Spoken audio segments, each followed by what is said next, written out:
Sa video na ito ay didiscuss ko paano mag-solve ng rational inequality. Una, isulat ang inequality as a single fraction or term sa isang side ng inequality symbol at 0 naman sa kabilang side nito.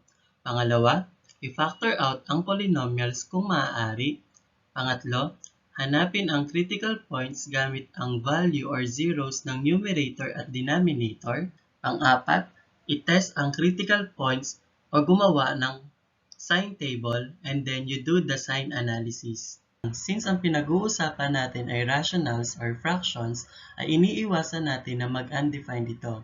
Kaya ang zeros or values of x sa denominator ay hindi natin isasama as part of the solution set.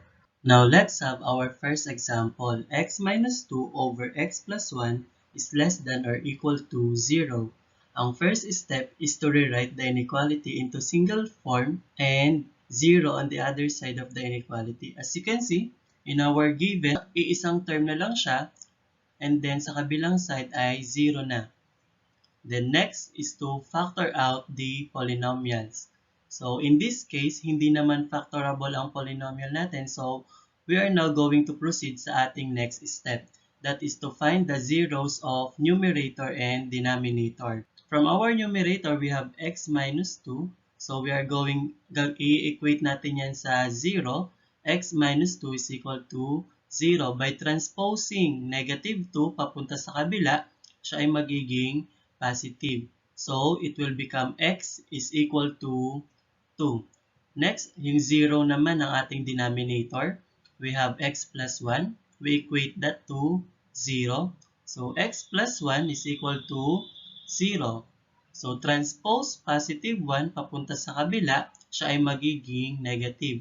So, ang value ng x natin ay equal to negative 1. So, itong dalawang points na nakuha natin ay ang ating magiging critical point. Sa ating number line, pag inilagay natin sila, si positive 2, ang gagamitin natin ay shaded circle. Kasi siya ay kasama as a part of solution since nanggaling naman siya sa numerator. Pero ito, si negative 1, ang ilalagay naman natin sa kanya ay hollow circle. Pagkat siya ay galing sa denominator, so bawal mag-0 ang denominator natin. Negative 1 plus 1, that is 0. So pag pinag-divide natin to, magiging undefined ang ating inequality. So, dahil dito sa dalawang points or critical points na meron tayo, mahahati ang ating graph into 3 regions or ang ating number line into 3 regions. Wherein, dito sa tatlong region na to ay makikita natin saan ba manggagaling ang solution set ng ating given na inequality. So itong region na to, ang pinapakita niya ay x is less than negative 1 or mas mababa kay negative 1 itong part na to. Ito namang region na to, x is greater than negative 1 but less than or equal to 2. So ito ang tinutukoy niya ng mga values. And then dito naman, x is greater than or equal to positive 2. So from positive 2 up to pataas na value. After that, we select a number in each region or interval or pipili tayo ng value in each interval na i-evaluate natin to find out kung alin sa kanila ang magiging solution set. Okay, for instance, we have itong region na to. Pwede natin kunin na value si negative 2, negative 3, or negative 4, or mas mababa pa. Gamitin natin ang negative 2. So, substitute to the given inequality, negative 2 minus 2 over negative 2 plus 1 is less than or equal to 0. Negative 2 minus 2, that is equal to negative 4. Negative 2 plus 1, that is equal to negative 1, is less than or equal to 0. So, negative 4 divided by negative 1, that is positive 4. Okay, next, punta naman tayo sa kabilang region. So, dito pwede natin kunin si 0, si 1, or yung numbers in between negative 1 and positive 2. So, pwede rin dyan ang fraction like 1/2. Okay, for our example, gamitin natin ang 0. So, by substituting it to the inequality, we have 0 minus 2 over 0 plus 1. 0 minus 2, that is negative 2. And 0 plus 1 is 1. So we have negative 2 divided by 1, that is equal to negative 2. Now, let's proceed for our third region. X is greater than or equal to 2. So, kuha tayo ng value, pwedeng 3, pwedeng 4, or mas mataas pa. But in our example, let's use 3. So, substitute 3 to the inequality. We have 3 minus 2 over 3 plus 1. 3 minus 2, that is 1.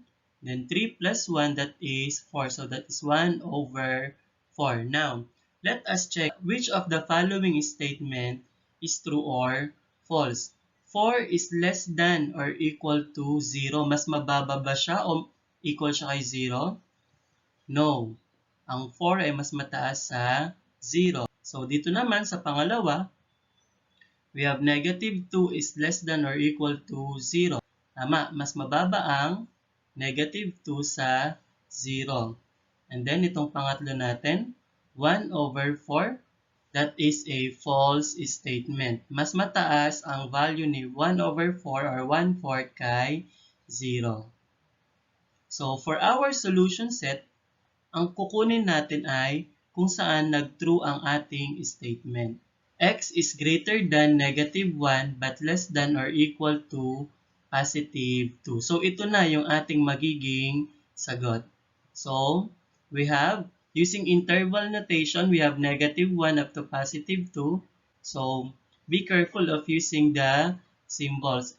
Or, set of all x such that x is greater than negative 1 but less than or equal to positive 2.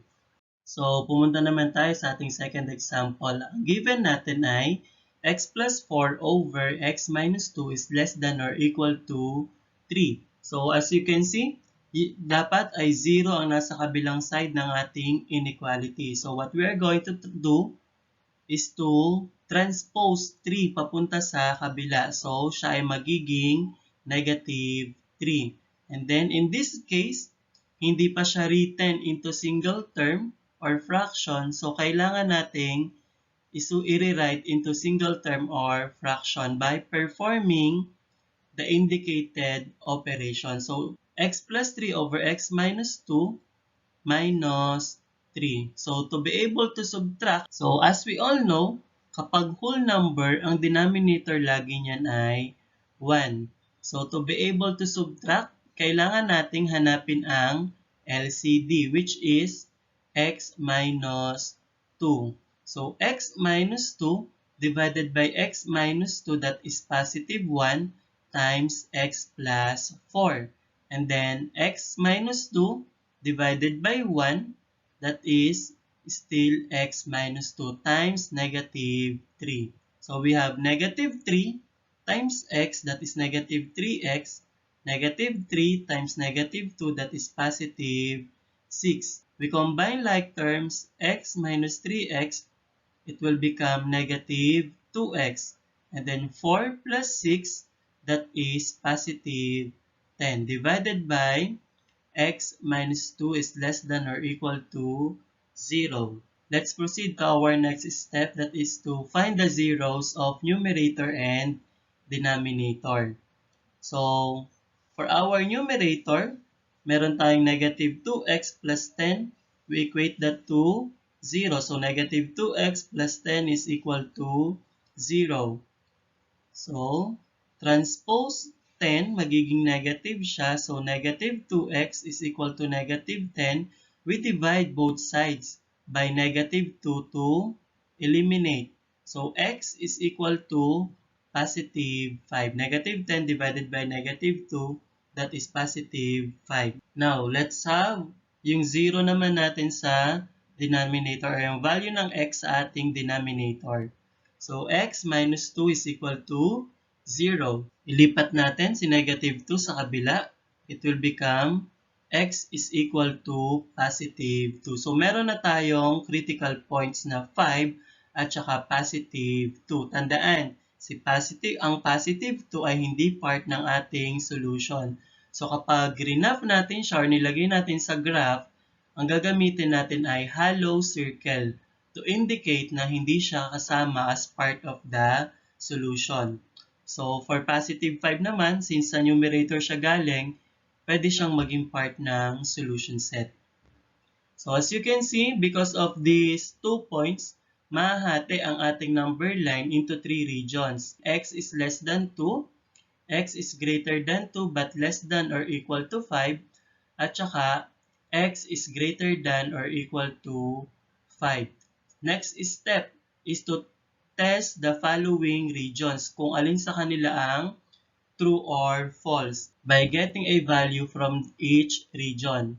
So, X is less than 2. For our example, let's use 1 since mas mababa naman siya kay 2. So, by substitution, we have negative 2 plus 1 plus 10 divided by 1 minus 2. So, negative 2 times 1, that is negative 2 plus 10, that is positive 8. So, and then 1 minus 2, that is negative 1. So, 8 divided by negative 1, that is negative 8, which is a true statement. Mas mababa si negative 8 kay 0. Next, from this region, let's use 3. So, negative 2 times 3 plus 10 divided by 3 minus 2, kakalabasan yan ay 4 over 2. So, 4 divided by 2, that is 2. 2 is less than or equal to 0. So, that is a false statement. Mas mataas ang value ng 2 kaysa kay 0. Pumunta naman tayo sa ating third region. We have X is greater than or equal to 5. So, for this, gamit tayo ng 6 or pwedeng mas mataas pa. So, for our example, gamit tayo ng 6. By substitution, we have negative 2 times 6 plus 10 divided by 6 minus 2. So, negative 2 times 6, that is negative 12. Plus 10, it will become negative 2. So, 6 minus 2, that is 4. So, we have negative 2 over 4, or negative 1 half is less than or equal to 0. So, since negative siya, as we all know, lahat ng negative ay mas mababa kay 0. So, this is a true statement. So, now, for our solution, ang kukunin natin na region ay yung mga nag-true ang statement. So, that is X is less than 2 at saka X is greater than or equal to 5. So, for our answer, we have set of all X such that X is less than 2 and X is greater than or equal to 5. So, for our interval notation, we are going to use the operation of union. Union means yung pinagsama nila. So, with this symbol. So, now let's have our third example. X squared plus x minus 6 all over x squared plus x minus 2 is greater than or equal to 0. So, as you can see, yung 0 ay solo na lang siya on the other side of the inequality. And then, dito naman sa kabila ay single term inequality na ang meron tayo. So, pwede na tayo mag-proceed sa third step. That is to factor out polynomials. So, since quadratic term ang mga given natin, both numerator at denominator natin, pwede natin sila i-factor out. So, x squared plus x minus 6, ang factors niyan ay x plus 3 times x minus 2. And then, sa denominator naman ay x squared plus x minus 2. Ang factors niya ay x plus 2 times x minus 1. So, reminder lang, itong mga factors na to, pag pinag-multiply natin sila or we perform the indicated operation, ang magiging result niya ay itong ating mga naunang numerator at denominator. So, now let's find the zeros of numerator and denominator. We have x plus 3 equals to 0. So, transpose 3 sa kabila, magiging x is equal to negative 3. And then x minus 2 is equal to 0. Find the value of x by transposing negative 2 sa kabila. We have x is equal to positive 2. Then after that, let's have the numerator. So x plus 2 equals to 0. Find the value of x, that is negative 2.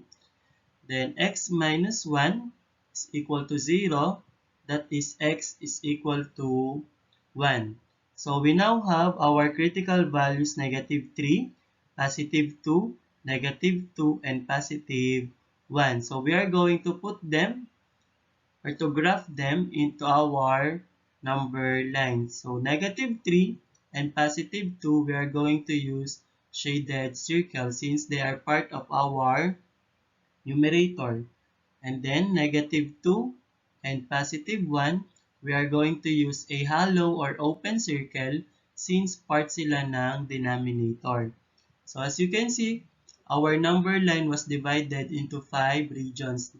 Namely, x is less than or equal to negative 3, x is greater than or equal to negative 3 but less than negative 2, x is greater than negative 2 but less than 1, x is greater than 1 but less than or equal to positive 2, and x is greater than or equal to positive 2. Now, let's test our critical points by substitution. So, for our first region, x is less than or equal to negative 3, let's use negative 4. O, gamit tayo ng negative 4 since mababa naman siya kay negative 3. Negative 4 plus 3, that is negative 1. Then negative 4 minus 2, that is negative 6. Negative 4 plus 2, that is negative 2. Negative 4 minus 1, that is negative 5. So negative 1 times negative 6, that is positive 6. Negative 2 times negative 5, that is positive 10. So we have 6 over 10 is greater than or equal to 0, which is a true statement. Positive, since positive siya, mas mataas siya kay 0. Next, we have negative 5 over 2 from this region. So between negative 3 at saka negative 2. So by substitution, negative 5 over 2 plus 3, that is 1 half. And then negative 5 minus 2, that is negative 9 over 2. Negative 5 over 2 plus 2, that is negative 1 half. And negative 5 over 2 minus 1, that is negative 7 or over 2. So by performing the indicated operations, the answer will be negative 9 over 7, which is a false statement. Bakit? Since negative siya, hindi siya mas mataas kay 0. Next, let's use 0 from this region. X is greater than negative 2 but less than 1. So by substitution, we have 0 plus 3, that is 3. 0 minus 2, that is negative 2. Then 0 plus 2, that is 2. 0 minus 1, that is negative 1. 3 times negative 2, that is negative 6. And 2 times negative 1, that is negative 2. Negative 6 divided by negative 2, that is positive 3. Which is a true statement. Since positive siya, mas mataas siya kay 0. 3 is greater than or equal to 0. Next, let's use 3 over 2 from this region. X is greater than 1 but less than or equal to 2. By the way, kung nahihirapan kayo gumamit ng naka-fraction form, pwede naman kayong gumamit ng naka-decimal point. So, parehas lang sila. So, kung dito 3 over 2, that is 1 and 1 half or 1.5 in decimal. So, by substitution, 3 over 2 plus 3, that is 9 over 2. 3 over 2 minus 2, that is negative 1 half. Then 3 over 2 plus 2, that is 7 over 2. Then 3 over 2 minus 1, that is negative 9 over 2. So by performing this operation, the result will be negative 9 over 2, which is a false statement. A negative number is not greater than or equal to 0. So for last region, x is greater than or equal to 2. So let's use 3. By substitution, we have 3 plus 3, that is 6. Then 3 minus 2, that is 1. 3 plus 2, that is 5. 3 minus 1, that is 2. So 6 times 1, that is 6. 5 times 2, that is 10. Since positive siya, 6 over 10 is greater than or equal to 0. That is a true statement. Since positive number, mas mataas siya kay 0. Next is to write our solution. So kunin natin yung may mga region na nag-true statement. So we have x is greater than or equal to negative 3 dito. Then for this one, yung sa 0 ang ginamit natin, that is x is greater than negative 2 but less than 1. And then yung sa last region, we have x is greater than or equal to 2. So for our solution, set of all x such that x is less than or equal to 3, x is greater than negative 2 but less than 1, and then x is greater than or equal to 2. So for the next part of this video, ay ituturo ko naman ang isa pa or alternative way ng pagsasolve ng rational inequality by creating sign table and by doing sign analysis. Same steps lang hanggang sa pag-graph o paghahanap ng critical regions sa nauna na nating way ng pagsasolve ng rational inequality. So using the same example kanina, x minus 2 over x plus 1 is less than or equal to 0. We have the critical values positive 2 and negative 1. So in our graph, ito siya, we divide into 3 regions, namely x is less than negative 1, x is greater than negative 1 but less than or equal to 2, at saka x is greater than or equal to 2. Now, let's create our sign table. So, dito sa pinakataas, ilagay natin yung mga interval na nakuha na natin. So, x is less than negative 1, x is greater than negative 1 but less than or equal to 2, at saka x is greater than or equal to 2. And then after that, dito sa gilid, ilagay natin yung mga terms or expression na nasa numerator natin at denominator. So, x minus 2 at saka x plus 1. Then, yung ating buong inequality, x minus 2 over x plus 1 is less than or equal to 0. And then, after that, we test each region. So, dito, for x is less than negative 1, test natin siya gamit ang negative 2. So, by substitution, negative 2 minus 2, that is negative 4. So, negative 4 ang kakalabasan. Yung sign na lang ang isusulat natin. And then, negative 2 plus 1, that is negative 2. So, yung sign na lang din ang isusulat natin. So, let's have the second region. X is equal to 0. 0 minus 2, that is negative 2. So, negative. Then, 0 plus 1, that is positive 1. So, positive. Then, for the third region, let's use x is equal to 3. So, 3 minus 2, that is positive 1. So, positive ang ilalagay natin. Then, 3 plus 1, that is positive 4. So, positive ang ilalagay natin. So, for this part, ang ipe-perform na lang natin ay yung mga sign na nakuha na natin kanina. So, we have, for this region, we have x minus 2, negative siya. X plus 1, negative. So, negative divided by negative, that is positive. So, dito sa pangalawa, negative divided by positive, that is negative. Then, positive divided by positive, that is still positive. So let's check kung siya ba ay true or false statement by using sign analysis. So our basis will be this equation, less than or equal to 0. Kapag positive ba ang number, siya ba ay less than or equal to 0? No. So that is a false statement. Kapag negative ba ang value, siya ba ay less than or equal to 0? Yes. Then, kapag positive, that is no ulit. So, for this example, ang kukunin natin ay yung nag-true lang. So, that is x is greater than negative 1 but less than or equal to 2.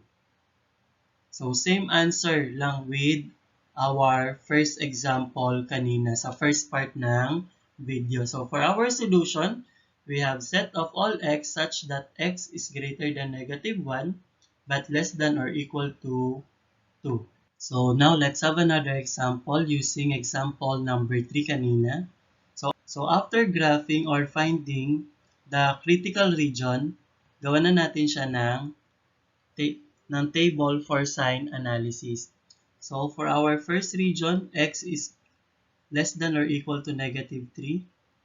Next region is x is greater than or equal to negative 3 but less than negative 2.